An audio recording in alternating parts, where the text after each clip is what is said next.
Hay cosas que vale la pena conmemorar, hay cosas que vale la pena celebrar, recordar.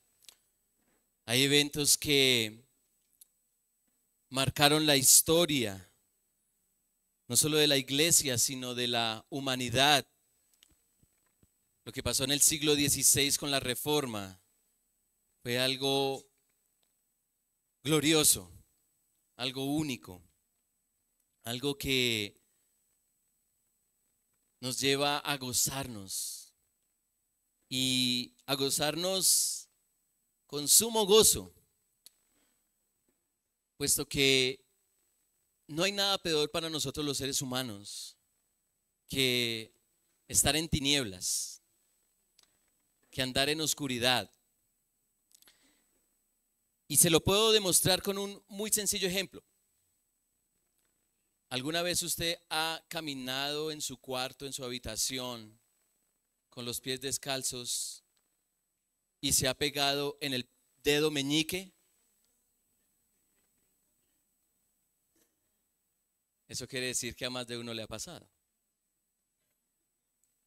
Y si hubiese luz en ese momento, creo que se hubiese podido evitar.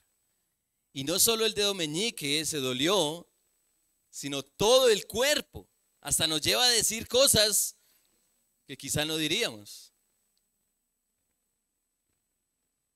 En el siglo XVI, el Señor actuó en varios hombres que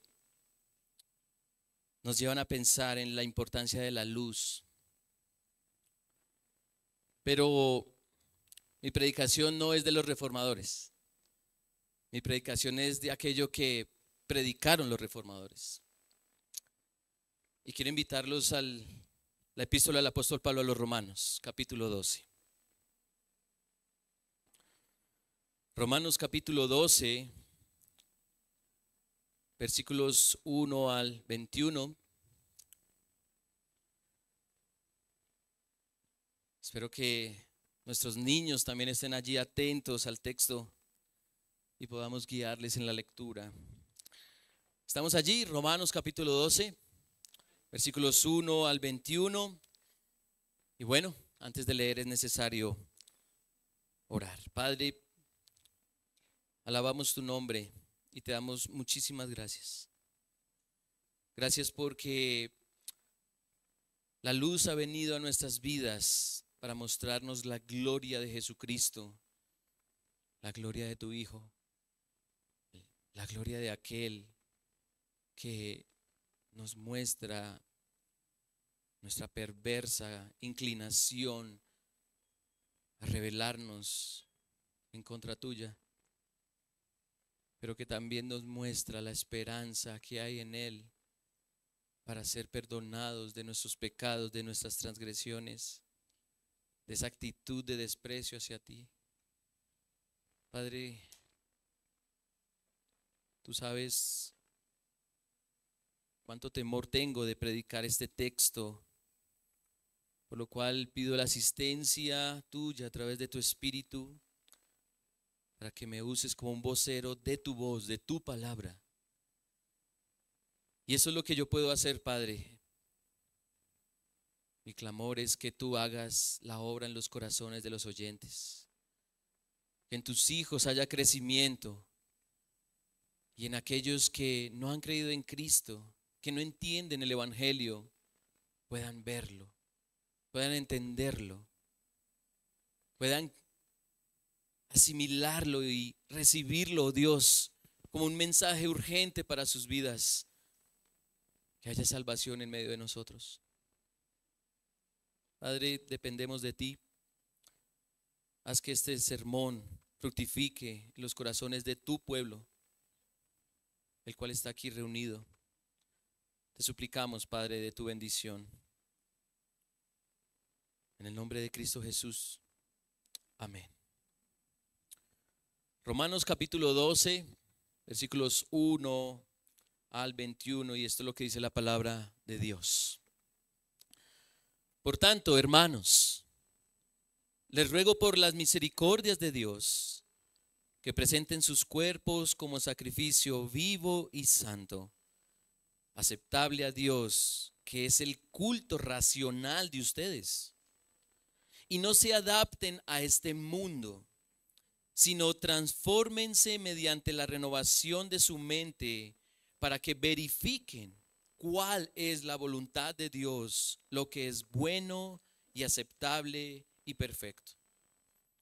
Porque en virtud de la gracia que me ha sido dada, digo a cada uno de ustedes que no piense de sí mismo más de lo que debe pensar, sino que piense con buen juicio, según la medida de fe que Dios ha distribuido a cada uno. Pues así como en un cuerpo tenemos muchos miembros, pero no todos los miembros tienen la misma función. Así nosotros, que somos muchos, somos un cuerpo en Cristo e individualmente miembros los unos de los otros. Pero teniendo diferentes dones, según la gracia que nos ha sido dada, usémoslos. Si el de profecía, úsese en proporción a la fe. Si el de servicio, en servir. O el que enseña, en la enseñanza. El que exhorta, en la exhortación. El que da con liberalidad. El que dirige con diligencia. El que muestra misericordia con alegría. El amor sea sin hipocresía, aborreciendo lo malo, aplicándose a lo bueno.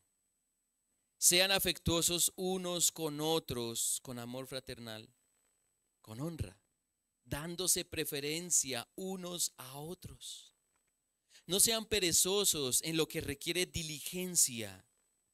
Sean fervientes en espíritu, sirviendo al Señor, gozándose en la esperanza, perseverando en el sufrimiento, dedicados a la oración, contribuyendo para las necesidades de los santos, practicando la hospitalidad. Bendigan a los que persiguen, a los que los persiguen. Bendigan y no maldigan. Gócense con los que se gozan y lloren con los que lloran. Tengan el mismo sentir unos con otros. No sean altivos en su pensar, sino condescendiendo con los humildes. No sean sabios en su propia opinión. Nunca paguen a nadie mal por mal. Respeten lo bueno delante de todos los hombres. Si es posible, en cuanto dependa de ustedes, estén en paz con todos los hombres. Amados, nunca tomen venganza ustedes mismos, sino den lugar a la ira de Dios, porque escrito está: mía es la venganza, yo pagaré, dice el Señor. Pero si tu enemigo tiene hambre, dale de comer. Y si tiene sed, dale de beber. Porque haciendo esto, carbones encendidos amontonará sobre su cabeza. No seas vencido por el mal, sino vence el mal con el bien. El Señor bendiga su palabra. Creo que con la lectura ya está claro el 80% del sermón, ¿cierto? Y quiero justificar con dos razones por qué escogí este texto. La primera razón es porque nosotros llevamos una serie que estamos viendo con las epístolas de Primera y Segunda de Pedro. Y este texto de Romanos 12 tiene que ver mucho con lo que ya hemos adelantado de esa serie de sermones. Tiene que ver mucho con una segunda razón que es importante que recordemos gracias a la reforma del siglo XVI. Es algo que los reformadores rescataron de las Escrituras, algo que en ese entonces no parecía valioso, pero que cuando se comenzó a predicar de eso, tomó un valor enorme. Quizá lo han oído y se llama el sacerdocio universal del creyente. ¿Han oído de ese concepto? ¿De qué se trata? Bueno, hay una tendencia, de hecho muy humana, pero nosotros que abrazamos bastante la religiosidad, vemos que Necesitamos como mediadores, necesitamos líderes espirituales para que quizá nos guíen en algo, nos enseñen algo, nos conduzcan a algo, nos den algo. Y si nos trasladamos a la época de la Reforma, pues el pueblo estaba limitado, y lo veíamos en la escuela dominical, a muchas cosas, principalmente a las Sagradas Escrituras. Estaba limitado a acceder a la verdad de Dios. Así que el pueblo tenía que acceder a través de ¿quiénes? De los líderes espirituales de ese entonces, del clero, de los sacerdotes, de los obispos, hablando del catolicismo romano.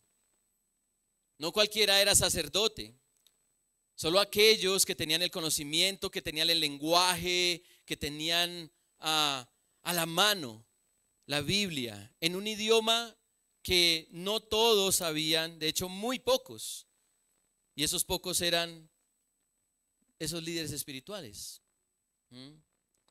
Así que la gente descansaba en la mediación de esos sacerdotes para entender las palabras de Dios, para entender la voluntad de Dios, para acceder a la voluntad de Dios, aún para aplicar la voluntad de Dios. No había libertades como para decir qué es lo que realmente dice Dios, sino que tenía que ser a través de estos hombres. Y eso que se vio en esa época no es muy distinto hoy, aún en el cristianismo. Podemos estar apelando mucho a la mediación de líderes espirituales. Y les puedo dar un ejemplo. Hay personas, hay hermanos que se acercan, de hecho, diciéndonos a los pastores: pastor, usted puede orar por esto. Pero lo piden de una manera como si ellos no tuvieran el mismo acceso. Como si nosotros estuviéramos más cerca de Dios que ellos. Pero la Reforma trajo algo muy, muy, muy bueno para todo aquel que viene a la fe en Jesucristo, para todo aquel que se arrepiente y confía en el perdón de Jesús. Y es que todo cristiano recibe la capacidad por Cristo de ser un sacerdote. Y ejercer ese sacerdocio no solo de una manera litúrgica o religiosa, sino también en cualquier cosa que hagamos. En cualquier cosa que hagamos. Podemos ser hasta sacerdotes comiéndonos una rica y deliciosa hamburguesa. Nadie se imagina eso, ¿cierto? Nadie se imagina que alguien puede ejercer un sacerdocio bíblico que traiga gloria a Dios comiendo con otros, o como decía Martín Lutero, arreglando zapatos, barriendo las calles, construyendo casas y cualquier oficio y capacidad que tengamos. Ahora, Romanos 12 no tiene como mensaje el sacerdocio universal del creyente. Ese no es el mensaje de Romanos 12, pero sí presenta un argumento muy poderoso acerca de ese sacerdocio. Si hemos leído Romanos, sabemos que el apóstol Pablo, de los capítulos 1 al 11, hace una presentación magistral de lo que es una doctrina que fue revolucionaria: la justificación por la fe. ¿Cómo así la justificación por la fe? Sencillo.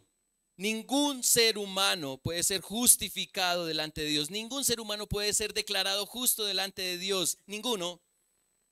Y no hay manera, no hay forma, no hay herramientas que tenga el hombre para que se presente delante de Dios y pueda decir: Dios, yo soy justo. No hay manera. Todos nosotros somos pecadores. Y Pablo lo resuelve muy bien en Romanos 3 al decir: no hay bueno ni aún uno. No hay quien entienda, no hay quien busque a Dios.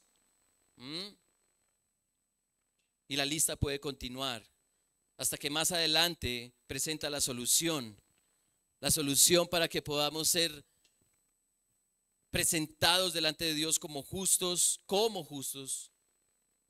y es gracias a la justicia de Jesucristo. Gracias a que cada persona puede depositar su confianza en Jesús, el justo, para ser presentado como justo, pero no porque lo sea en sí mismo, sino porque está presentando la justicia de Cristo por delante.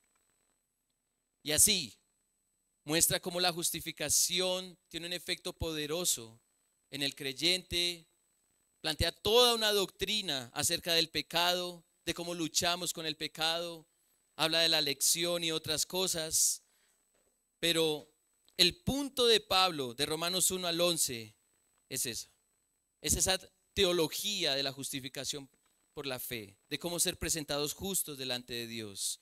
Y luego de los capítulos 12 al 16 muestra la implicación de esa doctrina.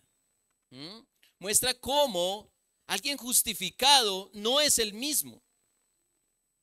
Alguien que es justificado definitivamente va a ver transformadas sus prácticas. Y la realidad de esa justificación por la fe se resume en adoración a Dios. Adoración a Dios. Ahora, ¿cómo presenta Pablo esa adoración? Ok, yo soy justificado, creí en Jesucristo, confío en Jesucristo, Él me ha salvado, Él me declara justo delante de Dios y ahora, bueno, ahora eres un adorador de Dios.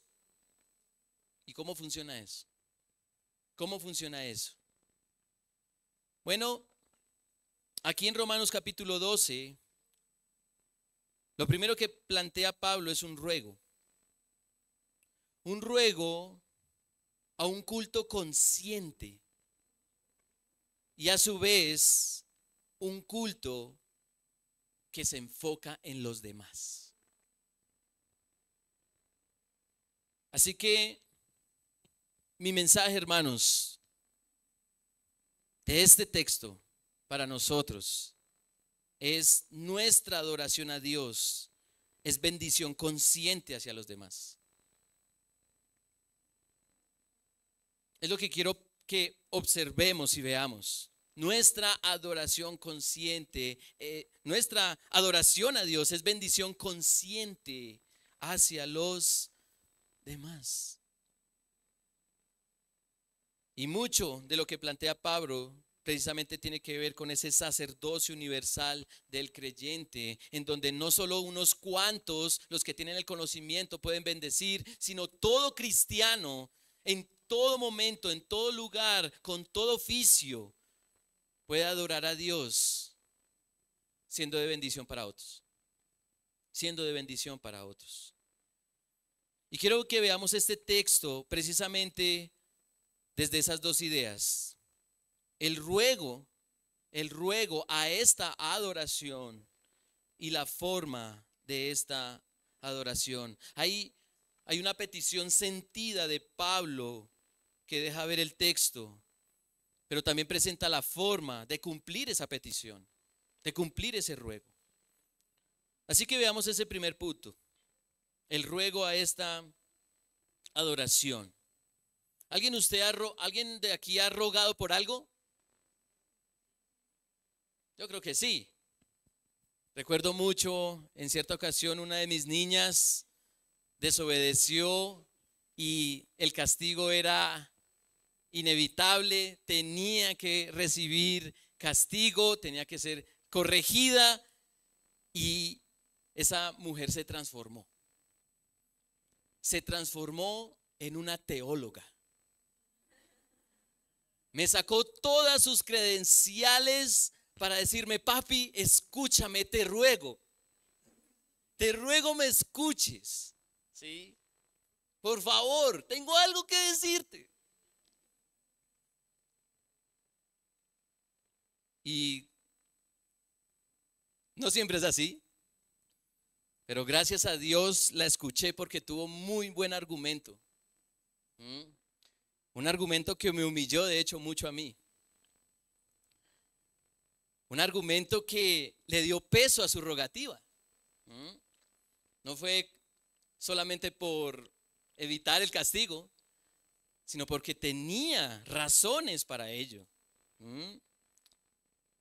Y Pablo usa todo lo dicho anteriormente, todos esos 11 capítulos, para basar su rogativa. Versículo 1, por tanto, hermanos, por lo que les he dicho anteriormente, por todo eso, les ruego, por las misericordias de Dios, que presenten sus cuerpos como sacrificio vivo y santo, aceptable a Dios, que es el culto racional de ustedes. Ahora, si alguien que nace de nuevo, si alguien que tiene la justificación de Dios por Jesucristo, se supone que es una nueva criatura, camina en la justicia de Dios, procura la santidad, ¿por qué Pablo tiene que rogarle a estos creyentes por esa adoración? ¿Por qué les ruega? Bueno,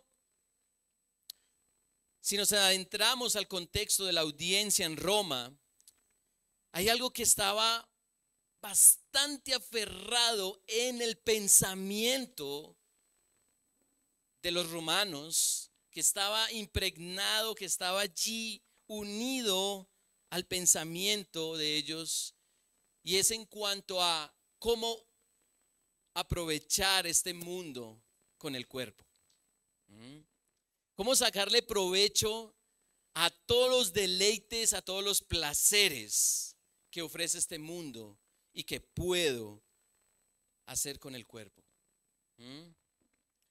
Tanto así que había una idea dualista en donde yo con el cuerpo podía hacer lo que quisiera, porque el espíritu, la parte inmaterial, no tenían que ver nada con el cuerpo. No se iba a ver afectado. Yo podía hacer con el cuerpo lo que quisiera y el espíritu iba a estar bien. Y pues eso también se deja ver en la relación que tenían los romanos y que tenía esas personas en la antigüedad con los dioses romanos. Con los dioses romanos. ¿Cuál era la relación de ellos con los dioses? Bueno, la relación era que habían templos, habían prácticas, había todo tipo de sincretismo en donde los sacerdotes y los líderes religiosos de esos dioses tenían mucho valor. Y las personas ofrecían sacrificios, ofrecían liturgias, ofrecían prácticas para congraciarse con esos dioses.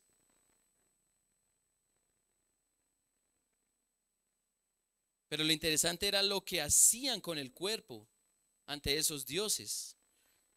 Muchas cosas que sin necesidad de enumerar son indeseables.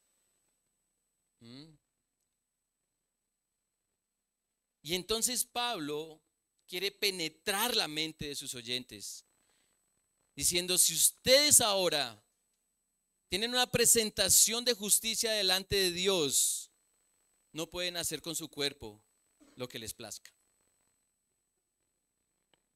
No pueden hacer con su cuerpo lo que les plazca, porque su cuerpo, lo que hagan con el cuerpo, es su culto.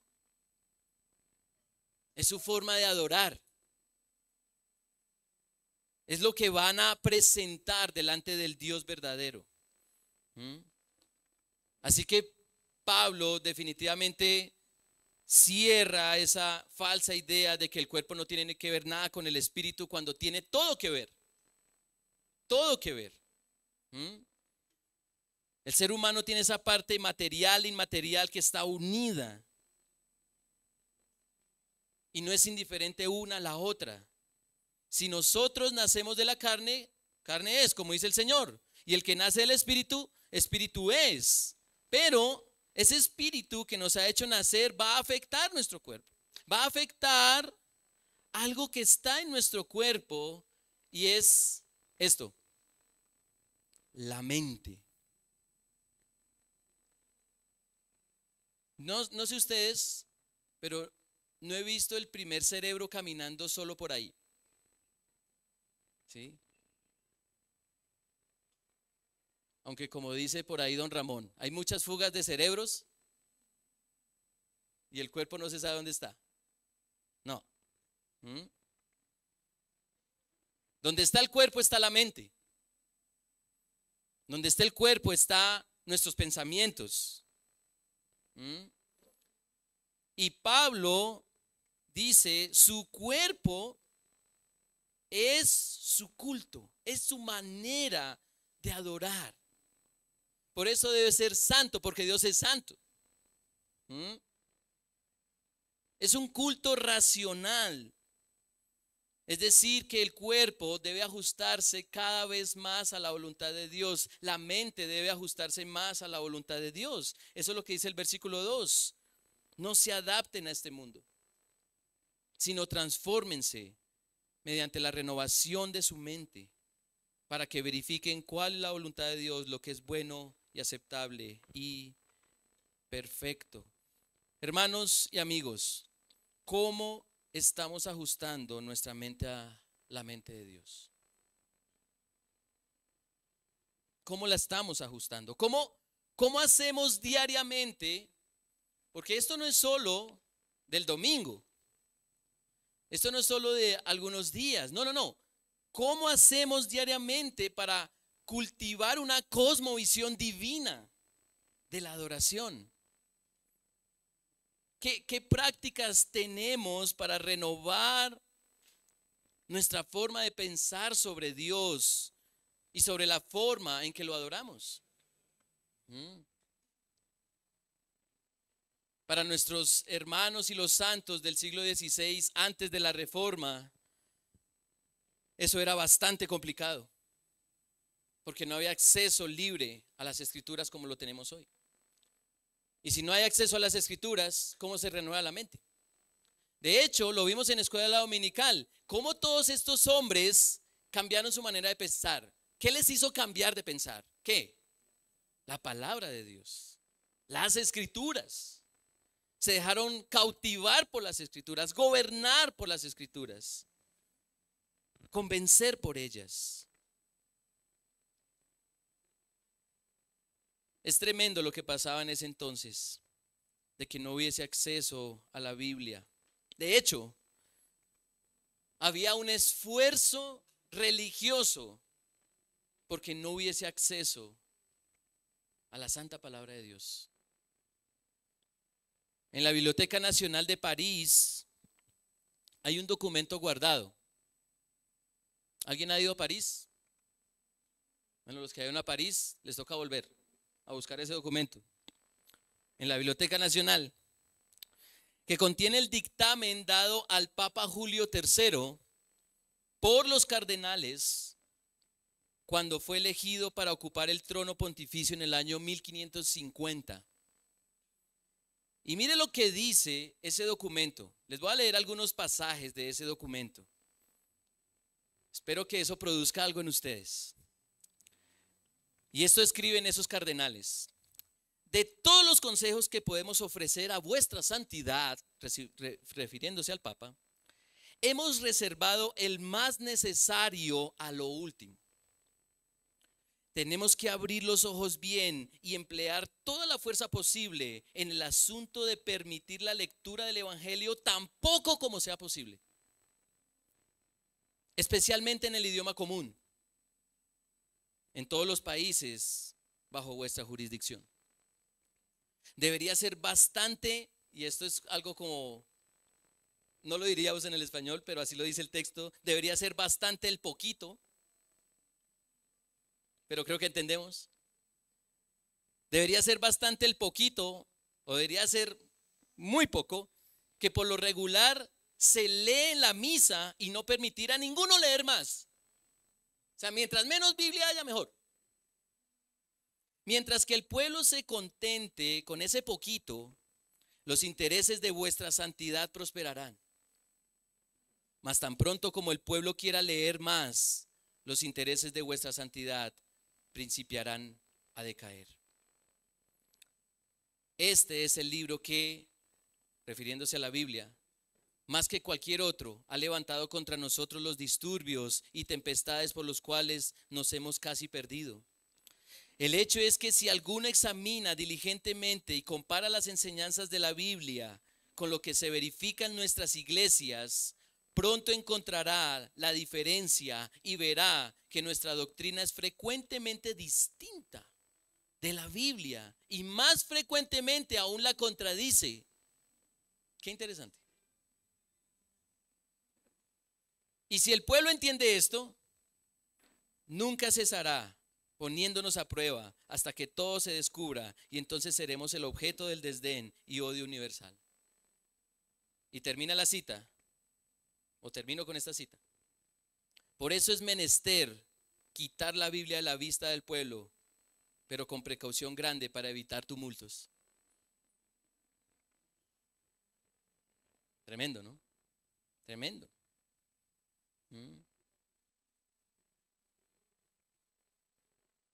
Hermanos, esto pasaba en ese siglo. La pregunta es si es diferente hoy. Porque hoy tenemos la Biblia con nosotros. La tenemos en varias versiones. Pero hermanos, no es suficiente con tener la Biblia. Necesitamos leerla. Y leerla con frecuencia. Y meditarla. Y si somos buenos lectores, vamos a ver transformada nuestra mente para ajustarla a la de Dios.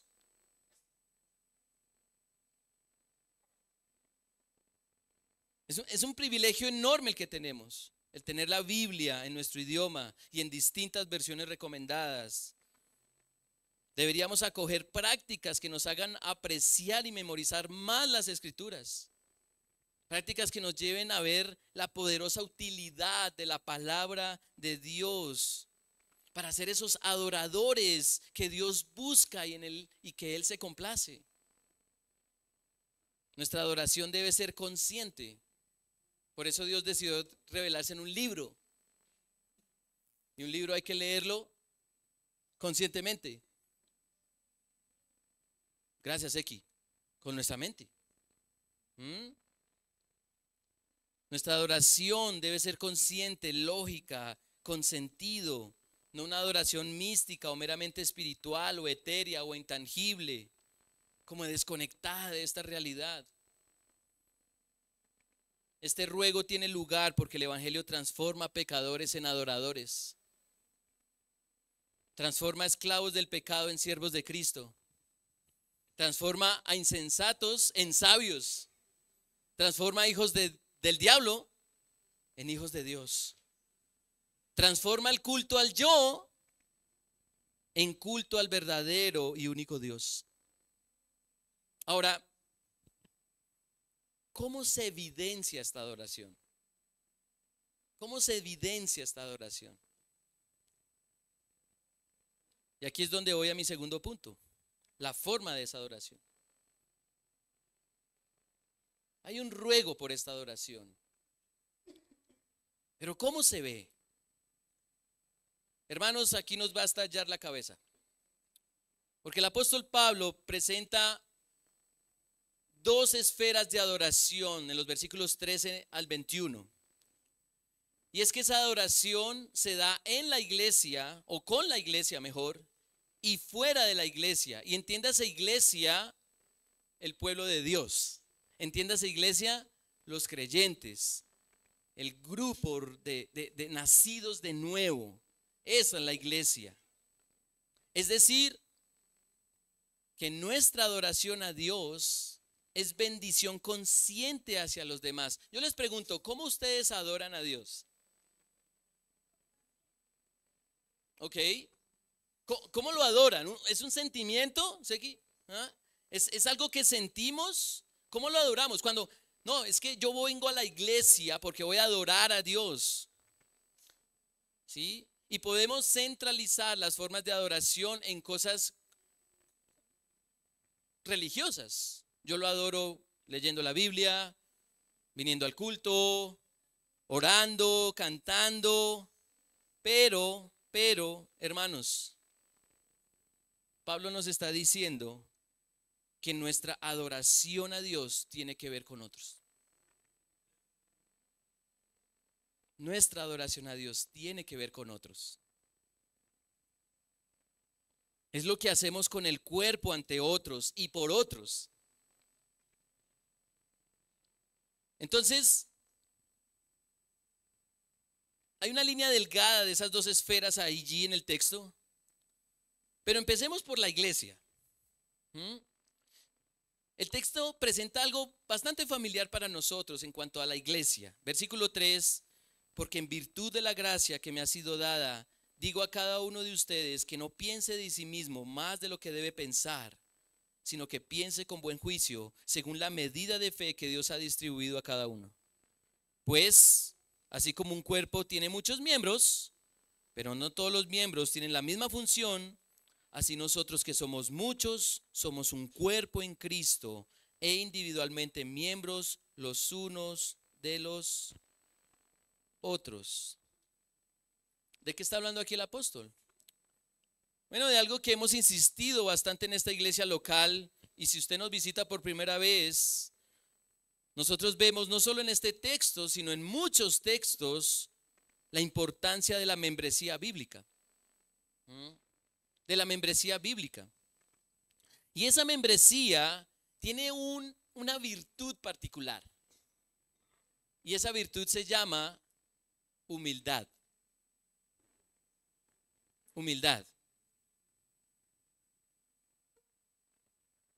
Pablo dice, no piense de sí mismo más de lo que debe pensar. La humildad es el contraste al orgullo. Y esa humildad viene figurada perfectamente por Jesús. El evangelio es la definición y el ejemplo, y como lo queramos llamar, perfecto de humildad. Y creo que Pablo nos puede ayudar con Filipenses capítulo 2. Quizá lo ha escuchado, quizá lo he leído, de que Cristo, siendo en forma de Dios, siendo el todopoderoso Dios, el creador de los cielos y de la tierra, no estimó el ser igual a Dios como cosa que aferrarse, sino que se despojó, tomando forma de hombre.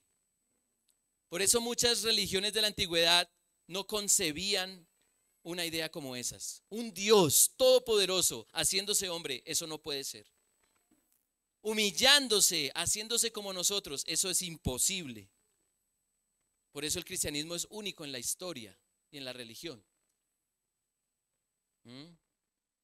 Pero no solo se humilló haciéndose hombre, sino que el evangelio es que ese hombre llamado Jesús fue a una cruz, se humilló entregándose a una cruz para salvar a aquellos que despreciamos y odiamos a Dios. ¿Quién hace eso?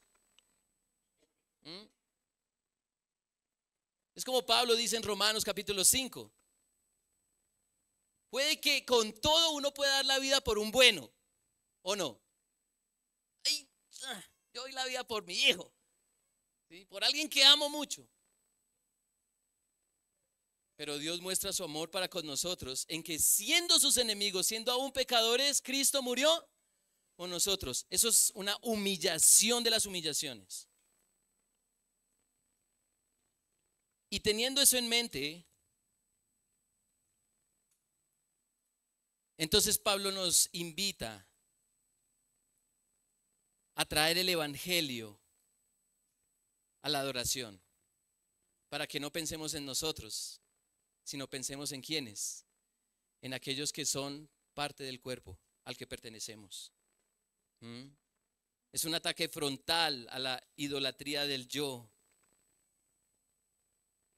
Y ese evangelio permite que tengamos un entendimiento correcto de lo que es el cuerpo de Cristo. El cuerpo de Cristo tiene muchos miembros, dice el texto.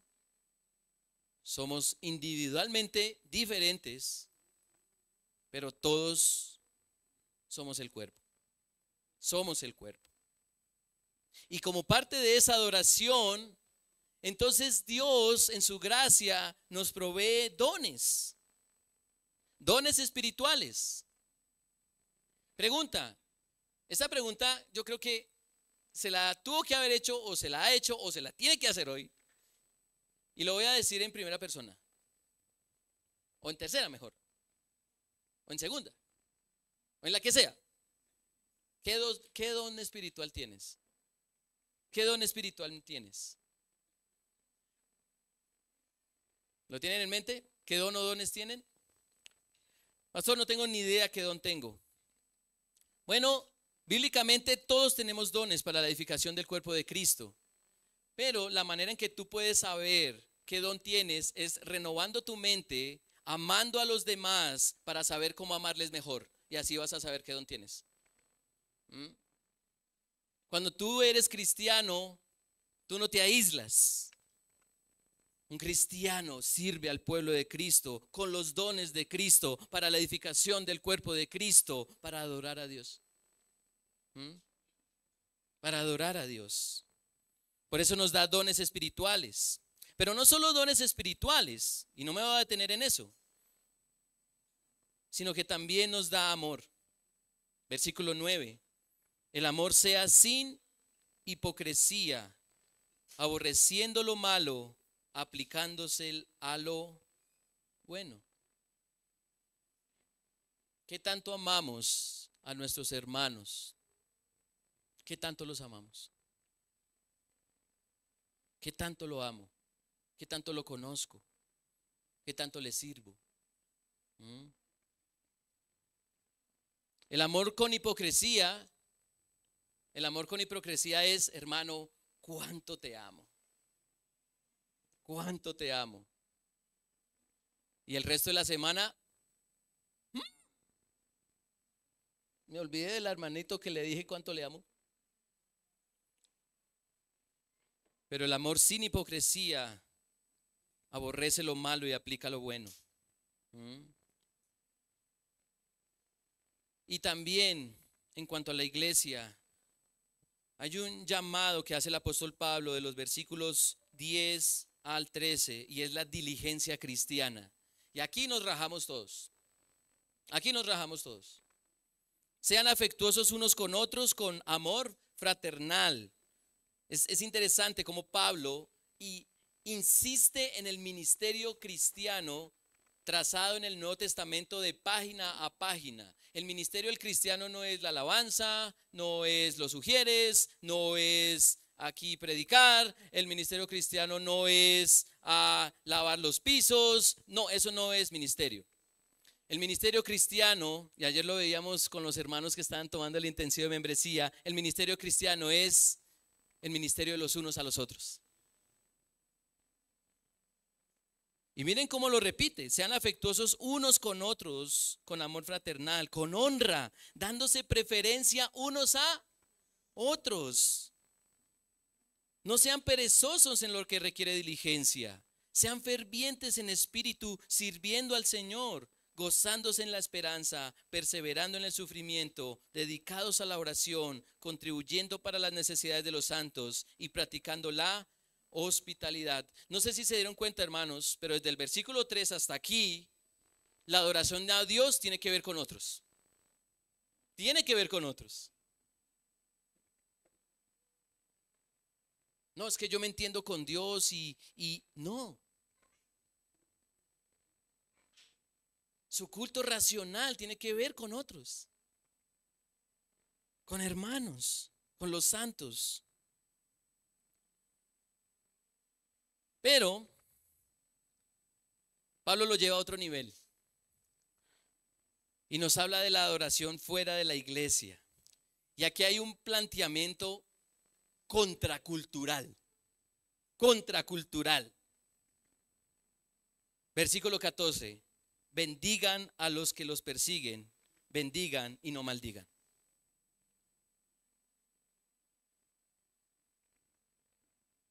Gócesen con los que se gozan y lloren con los que lloran. Tengan el mismo sentir unos con otros, no sean altivos en su manera de pensar, sino condescendiendo con los humildes, no sean sabios en su propia opinión, nunca paguen a nadie mal por mal. Respeten lo bueno delante de todos los hombres, si es posible, en cuanto de ustedes dependa, estén en paz con todos los hombres. Amados, nunca tomen venganza ustedes mismos, sino den lugar a la ira de Dios, porque escrito está: mía es la venganza, yo pagaré, dice el Señor. Pero si tu enemigo tiene hambre, dale de comer, y si tiene sed, dale de beber, porque haciendo esto, carbones encendido amontonará sobre su cabeza. No seas vencido de lo malo, sino vence el mal con el bien. ¿Cuál es el planteamiento del Pablo? Vencer el mal. Así adoramos a Dios, venciendo el mal. Hermanos, amigos que están aquí, les pregunto, ¿cómo les fue esta semana?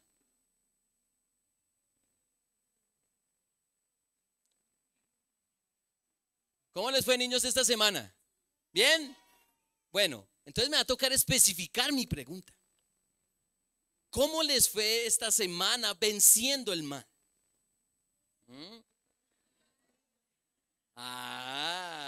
¿Cierto? Como que ahora es distinto. ¿Y fuimos vencidos por el mal o vencimos el mal? ¿Mm? ¿Mm? Porque para vencer el mal se necesita la misma actitud, la humildad, ¿cierto? Dice el versículo 16: tengan el mismo sentir unos con otros, no sean altivos en su manera de pensar, sino condescendiendo con los humildes, no sean sabios en su propia opinión. Y Pablo da varios ejemplos de cómo adoramos a Dios venciendo el mal. Versículo 14, bendición por maldición. Bendición por maldición. Versículo 15, gozo y compasión con y por los demás. Y voy a aprovechar esto para decir algo en un minuto. Para nadie es un secreto lo que está pasando en Medio Oriente. Y quizá estemos condescendiendo más con una nación que no es el pueblo de Dios. Porque el pueblo de Dios son los creyentes que están en Israel y que están en Palestina. Israel no es el pueblo de Dios. Son los creyentes en Cristo los que son el pueblo de Dios.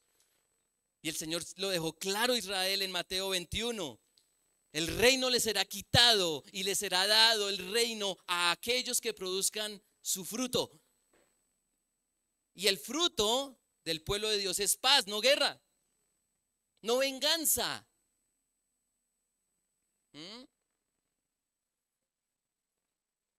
Versículo 16, humildad por altivez.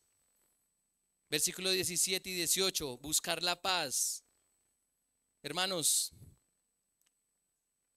¿qué tanto nos esforzamos en buscar la paz con todos? Él pone un condicional, ¿cierto? En cuanto dependa de ustedes, estén en paz con todos los hombres. Y versículo 19, o mejor, versículo 19, confianza por venganza. No podemos negar, y no me lo nieguen, hermanos, que cuando vemos una película y vemos que se vengan del malo, hay como un fresquito, ¿no? Le dieron su merecido al asesino, al que hizo el mal, ¿cierto?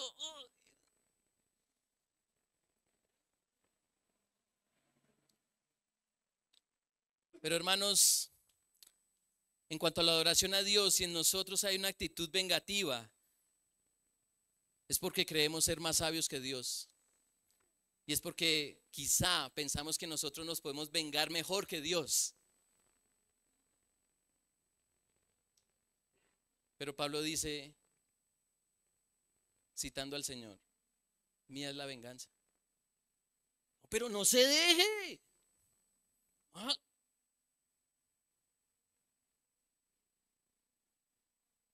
Mía es la venganza. Yo voy a pagar. ¿Qué cómo? Horrenda cosa es caer en manos de Dios vivo, dice Hebreos. Y versículo 20, enemistad por amistad. El apóstol Pablo cita un proverbio, cita proverbios, diciendo, si tu enemigo tiene hambre, dale de comer. Y si tiene sed, dale de beber. Porque haciendo esto, carbones encendidos amontonará sobre su cabeza. Lo que Pablo parece estar diciendo es que al tratar bien al enemigo podemos provocar un sentimiento de vergüenza que lo va a llevar al arrepentimiento. Se cuenta que cierto emperador chino, cuando le avisaron que en una de las provincias de su imperio había una insurrección, es decir, se levantaron unos hombres en contra del imperio del emperador, dijo a los ministros de su gobierno y a los jefes militares que lo rodeaban, vamos, síganme, voy a destruir a mis enemigos. Así les digo, voy a destruir a mis enemigos. Cuando el emperador y sus tropas llegaron a donde estaban los rebeldes, adivinen qué hizo el emperador. Trató afablemente a los rebeldes, quienes por gratitud se sometieron a él de nuevo. Y todos los que formaban el séquito del emperador, los militares, pensaron que él ordenaría la inmediata ejecución de todos aquellos que se habían sublevado, que se habían rebelado contra él. Pero se sorprendieron en gran manera al ver que el emperador trataba humanitariamente y hasta con cariño a quienes habían sido rebeldes. Y entonces el primer ministro le preguntó con el ojo al emperador, ¿de qué manera cumple vuestra excelencia su promesa? Dijiste que veníamos a destruir a vuestros enemigos, los habéis perdonado a todos y a muchos hasta con cariño los habéis tratado. Entonces el emperador con actitud generosa dijo, os prometí destruir a mis enemigos y todos vosotros veis que ya nadie es mi enemigo, a todos los he hecho mis amigos.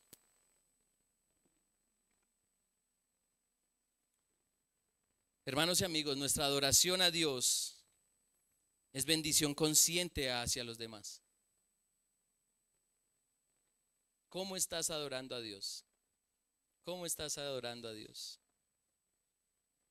¿Por qué pretendemos enfocar nuestra adoración al ser de Dios independientemente de la iglesia que Él ha rescatado y de los seres que fueron creados a su imagen?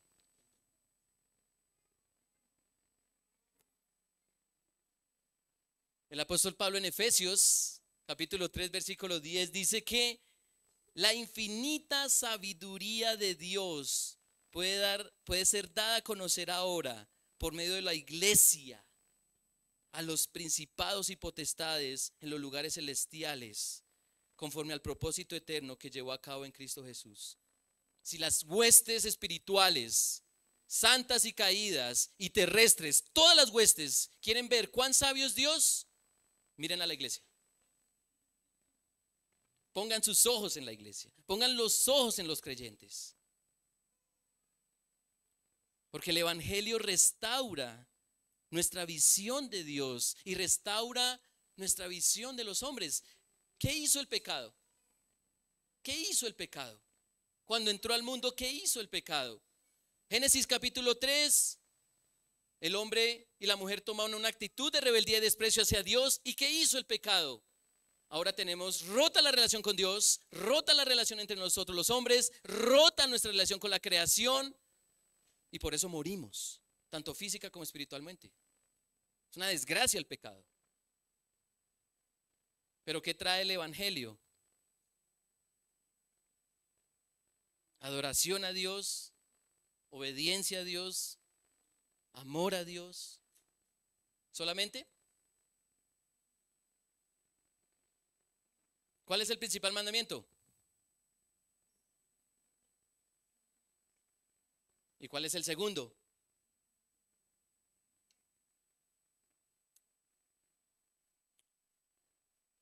Nuestra adoración a Dios es bendición consciente hacia los demás.